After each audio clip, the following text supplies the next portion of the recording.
Not conformed, but transformed. This is the revolution. Hey family, today on RevUp in 5, we're talking about what it means to be purposefully different. Now let's be real. In today's culture, being different is not always viewed as a compliment. Sometimes it gets you laughed at, misunderstood, and treated as if you do not belong. Before you know it, you're not even invited to the cookouts. So what do most people do to avoid being left out? They adjust and compromise. And honestly, every single one of us has either experienced or will experience what I call the blend-in syndrome. This is the peer pressure to do whatever it takes to fit in, even if that means lowering your standards and becoming shaped by the culture around you. Let's look at a young man named Daniel. In Daniel chapter 1, Judah had turned its back on God by worshiping false gods. As punishment, God allowed King Nebuchadnezzar and the Babylonian Empire to conquer them. But the king wanted more than just gold. He wanted the future of Judah.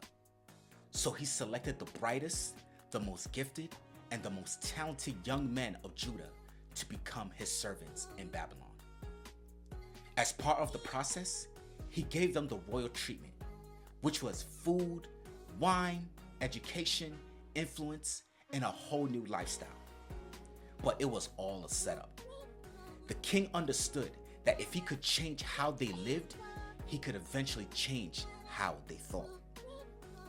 Daniel had every reason to blend in. He was far from home, surrounded by luxury, hungry, thirsty, and the peer pressure was real. But when the pressure showed up, Daniel had already purposed up. And that right there is what made Daniel purposefully different. Daniel's life shows us 3 qualities we can all learn from. And they are identity, intention, and influence. First was identity. Daniel knew who he was, where he came from, and what he stood for. He may have been taken out of Judah, but Judah was not taken out of Daniel. His name may have been changed to Belteshazzar on the outside, but he remained Daniel on the inside. Even though everything around him changed, his identity remained intact. Keeping your identity intact is like the water inside this water bottle. If I was to place a label on it, let's say a soda label on this water bottle, does that change the fact that this is water inside the bottle?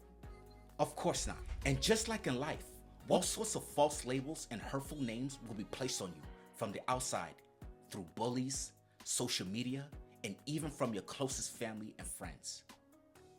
But understand this, as a child of God, any label that goes against what God has spoken concerning you has no authority over your life.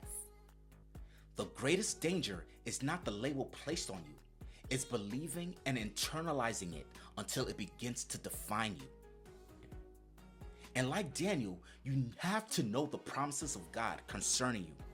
Because when you know that you are a child of God, the apple of his eye, and created in his image, you stop needing culture to validate your worth. The second quality of Daniel was that he was intentional.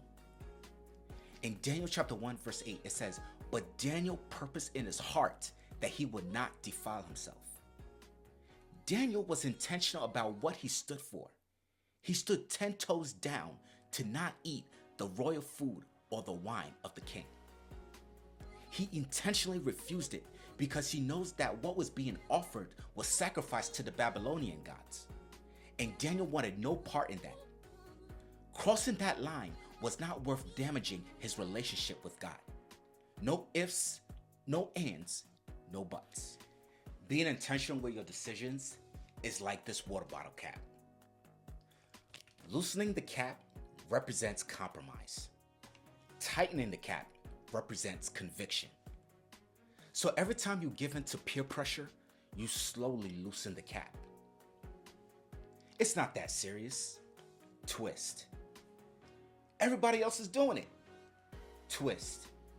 Come on, just this once won't hurt anybody. Twist. And before you know it, the cap is completely off. That is how compromise works. But tightening the cap means you are protecting your convictions, your standards, and your relationship with God. Because if you do not intentionally tighten your cap, culture will gladly loosen it for you. The third quality of Daniel that made him purposefully different was influence. Daniel stayed faithful to God, and God honored him publicly. Instead of eating the king's food that had been offered to the Babylonian gods, Daniel asked for vegetables and water for 10 days. To everyone else, it looked weird, awkward, and as if they were missing out. But after 10 days, Daniel and his friends became healthier, stronger, and wiser than everyone else that ate from the king's table. This goes to show you that God honors obedience and grants uncommon favor. Compromise looks attractive, but conviction brings results. Influence is like this water sweetener. If your cap has been left open because of compromise, influence gains access and it just simply pours itself in. You were never called to blend in with the culture. You were called to stand out for Christ. Not conformed, but transformed. This is the revolution.